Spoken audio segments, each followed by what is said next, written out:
the world has ever seen.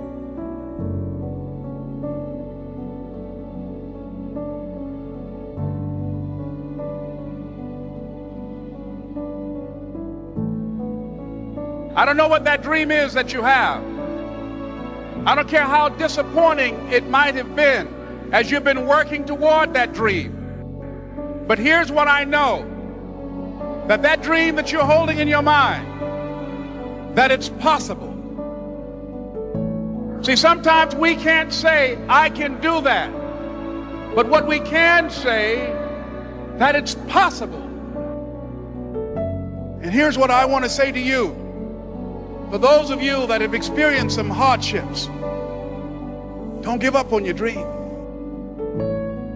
I heard a poem once that said, many a flower has bloomed unceasingly and wasted sweetness upon the cold desert air. It's translated, that means simply that many a talented persons have gone unnoticed, and the world never had a chance to be exposed to their talent. How much time do you spend working on you? How much time do you spend every day working on your dream?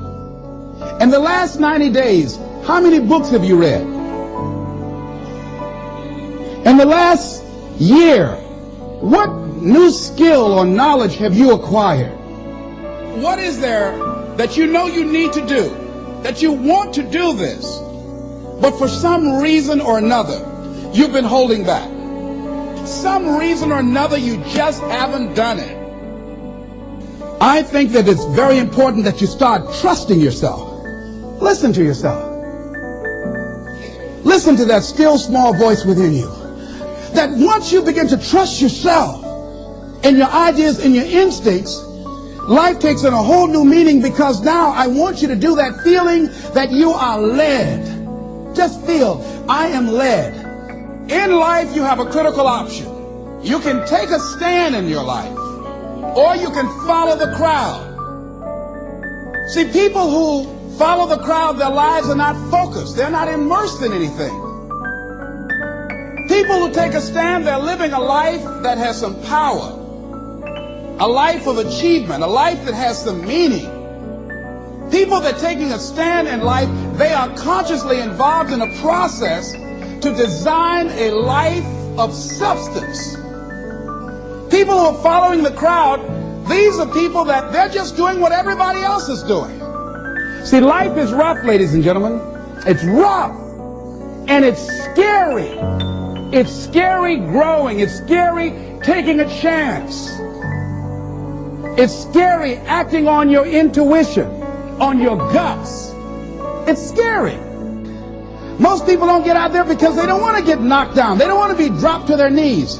But see, you're going to be dropped whether you're on the field or whether or not you're sitting on the sidelines. You're going to be dropped. So at least get dropped for something. You're going to make some mistakes. You're going to make a lot of mistakes. Guy said this, and it's true. He said the person who has never made a mistake hasn't done anything. So you're going to be criticized when you come out into the arena called life. You're going to feel awkward and stupid and dumb sometimes. But it's okay.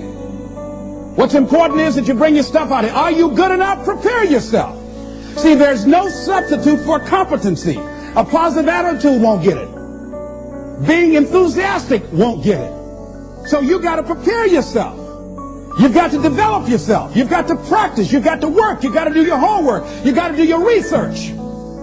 See, the better you become, the more confident you feel. And the more confident you feel, the better you want to become. You realize that you have no ceiling.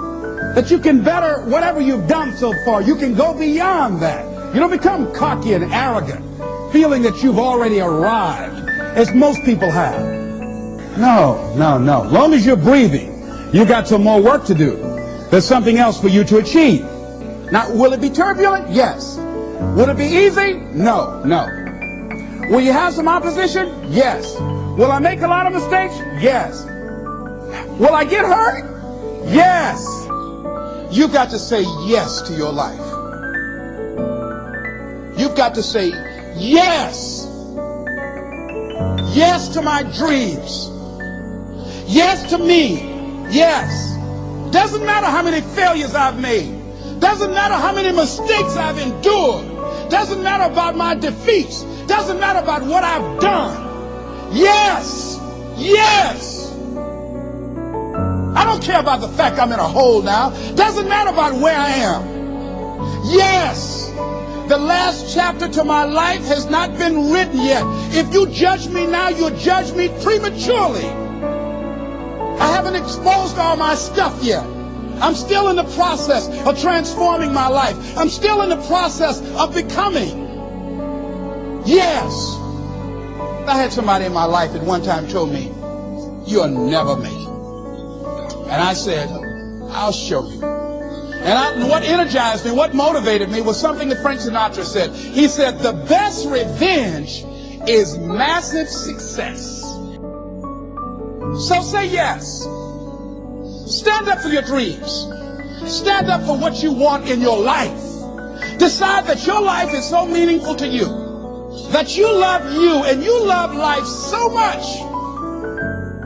that you're going to stand up for something you want. But you've got to work on yourself. You've got to develop yourself. And you've got to know that you are worth all of your effort.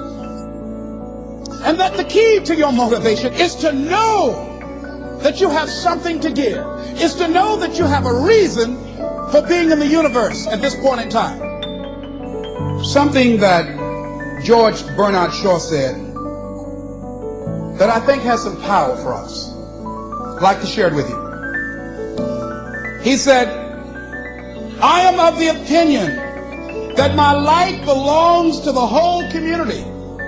And as long as I live, it is my privilege to do for it whatever I can. I want to be thoroughly used up when I die. For the harder I work, the more I live. Life is no brief candle for me.